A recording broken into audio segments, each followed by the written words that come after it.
ஐக்கம் கோபி தமையன்.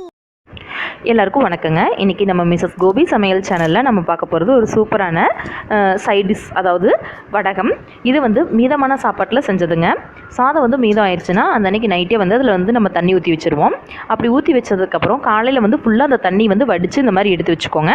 தண்ணி வடித்ததுக்கப்புறம் அந்த சாதத்து கூட கொஞ்சமாக சீரகம், நீங்கள் வந்து ஓமம் இருந்துச்சுன்னா, அதாவது ஓம்பில்னு சொல்லுவோம், அது இருந்துச்சுன்னா அது கூட கொஞ்சம் சேர்த்துக்கலாம். அப்புறம் இதுக்கு தேவையான அளவு உப்பு சேர்த்துக்கோங்க. ஓமம், எள்ளு இதெல்லாம் வந்து ஆப்ஷனல் தாங்க. அப்புறம் சீரகம் இது மட்டும் நீங்கள் சேர்த்திங்கன்னா கூட போதும். இது கூட வந்து கொஞ்சமாக இந்த மாதிரி சாம்பார் தூள் சேர்த்துருக்கேன். நீங்கள் வந்து வெறும் மிளகாய் தூள் மட்டும் சேர்க்கறதுனா கூட சேர்த்துட்டு கொஞ்சமாக பெருங்காயத்தூள் வந்து கூட சேர்த்துக்கலாங்க. இப்போது இதை வந்து நல்லா பிசைஞ்சு விட்டுக்கோங்க. உங்களால் வந்து கையில் எந்த அளவுக்கு பிசைய முடியுதோ அந்தளவுக்கு பிசைஞ்சுக்கோங்க. லைட்டாக தண்ணி இருந்துச்சுன்னா இது வந்து நல்லா பிசைய வராது. அதனால் முடிஞ்ச அளவுக்கு தண்ணி வந்து எந்த அளவுக்கு வடிக்க முடியுமோ அந்தளவுக்கு நல்லா வடிச்சு எடுத்துகிட்டு அதுக்கப்புறம் பிசைஞ்சுக்கோங்க. இது வந்து இந்த மாதிரி நல்லா உங்களுக்கு வந்து சாப்பாடு வந்து நல்லா மசிஞ்சு வரல அப்படிங்கிறதுக்காக நீங்கள் வந்து மிக்சிலெலாம் போட்டு அரைக்காதீங்க.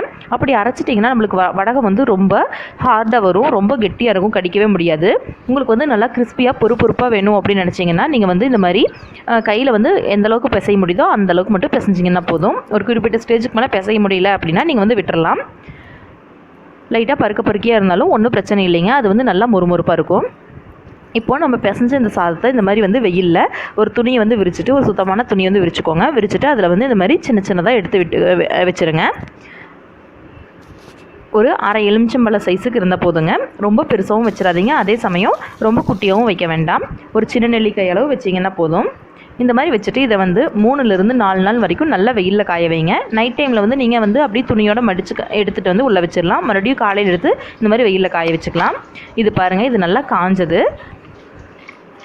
இப்போது இதை வந்து நீங்கள் நல்லா சூடான எண்ணெயில் போட்டு பொரித்து சாப்பிட்லாம். இதை வந்து நீங்கள் டீ டைமில் வந்து பருப்பு சாதத்துக்கெலாம் கூட வச்சு சாப்பிடும்போது இன்னும் டேஸ்ட்டாக இருக்கும்.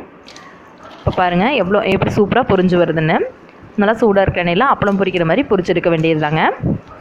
பாருங்கள், நல்லா எவ்வளோ சூப்பராக பொரிஞ்சு மேலே எலும்பி வந்துருச்சு. இதை வந்து நல்லா பொரிஞ்சதுக்கப்புறம் நம்ம வந்து எண்ணெயிலேருந்து எடுத்துடலாம். அவ்வளோதாங்க, ஒரு சூப்பரான ரெசிபி வந்து நம்ம வந்து மீந்து போன சாதத்துலேருந்து ரெடி பண்ணியாச்சு. இனிமேல் சாதம் மீதமாயிடுச்சு அப்படின்னு சொல்லி நீங்கள் கவலைப்பட தேவையில்லை. ஏன்னா சாப்பாடு வந்து எப்பவுமே நம்ம அளவாக செய்வோம் அப்படின்னு சொல்ல முடியாது. எப்போவும் கொஞ்சமாவது மிச்சமாகுங்க. அப்படி வந்து ரொம்ப மிச்சமாகிற அன்றைக்கி நம்ம இந்த மாதிரி டேஸ்டியான ஒரு ரெசிபியாக செஞ்சு வீட்டில் இருக்க எல்லாருக்கும் கொடுக்கலாம். நம்ம மிஸ்ஸஸ் கோபி சமையல் சேனல் இது வரைக்கும் சப்ஸ்கிரைப் பண்ணாமல் இருந்தீங்கன்னா கண்டிப்பாக சப்ஸ்கிரைப் பண்ணிக்கோங்க. கூடவே அந்த பெல் பட்டனையும் ப்ரெஸ் பண்ணிக்கோங்க. இந்த ரெசிபி உங்களுக்கு பிடிச்சிருந்துச்சுன்னா மறக்காமல் லைக் பண்ணுங்கள். கூடவே உங்கள் ஃப்ரெண்ட்ஸ்க்கு ஷேர் பண்ணுங்கள். ரொம்ப நன்றி. Thank you.